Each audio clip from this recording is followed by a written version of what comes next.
No, it's been a while since I released a video. Been taking care of some stuff and ready to get back at it. So this is the second test loop at night video specifically for the Twisty roads section.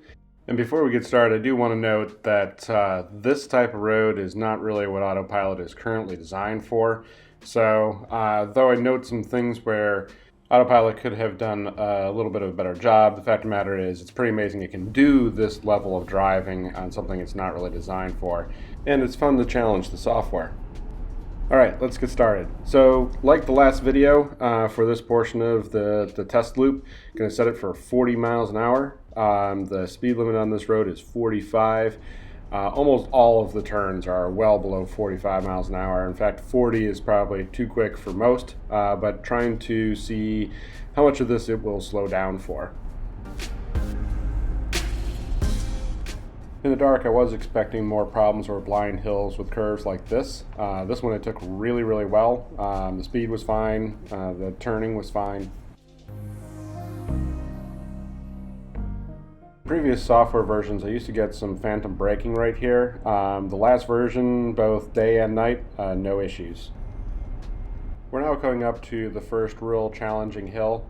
It was able to do this without a problem during the day. I wasn't quite sure how it would handle it at night, but as you can see here, it took it without any problem at all. No hesitation, no braking, turned right around the corner with no problem. This next hill is a much steeper angle, and Autopilot does have some problems here I have to take over. I've noticed with this version of software that it will alert you much more quickly. I was able to re-engage Autopilot right away after the event.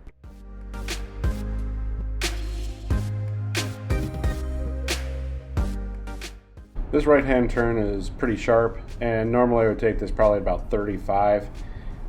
It does make the corner without an alert or an issue, but it did kind of ride the line. And this is a similar experience as I had during the day. Now coming up on the very abrupt blind hills. During the day I did receive an alarm in this section as well. Here it does cross over the line, an alert does go off, but it very quickly corrects itself and Autopilot stays on. The next hill is similar but steeper. And when it reaches the top here, it does slam on the brakes very quickly. You can see it went all the way down to 25 miles an hour at the top of the hill. And you can see the blue lines where it kind of projects where it's going got very short at the top of the hill. So though it broke very hard, it's good to see that when it's having trouble seeing the road because of a blind hill, that it slows down to kind of regain its bearings. For this next hill, I saw that a car was coming, so I went ahead and took over. It's quite possible it would have handled this okay.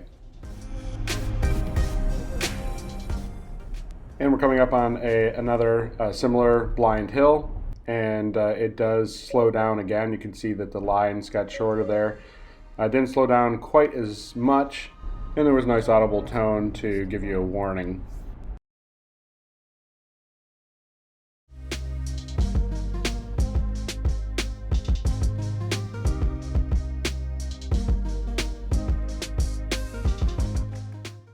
We're now coming to the very sharp 15 mile an hour left turn. The car slows down gradually down to a little under 30 miles an hour.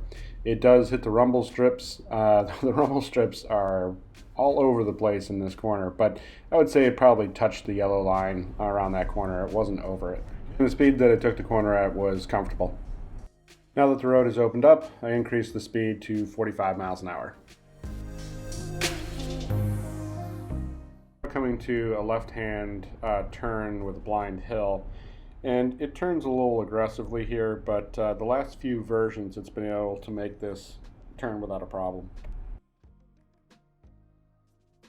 We're now coming up on a very sharp blind left corner that it hasn't been able to make yet, and as you can see as we come through this corner, I had to take over because it gets too close to the right side of the road.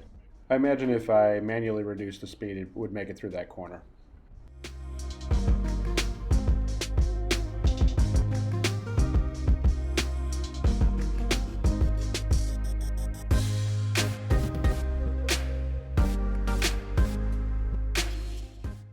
This car gave us the opportunity to see how it would react when a car turns at night. As with the last couple versions of software, it slowed down very smoothly. And though, again, I'd like to see it accelerate a little more quickly after a car leaves the lane, it does a good job of accelerating more quickly than it used to with version 9.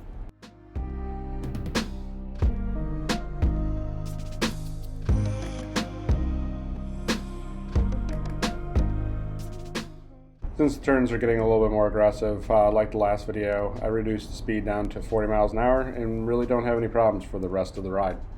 Overall, I think it did pretty much the same at night in the dark than it did during the day. It slowed down where it needed to for the most part. I think the parts that it still needs to improve were still there for the most part. I was able to allow it to have a little bit more freedom. But overall, I think that the performance is really good at night. And it's still mind-blowing that it's able to do these type of roads, period, let alone at night. So, all right, next video will be on the highway. Thanks for watching.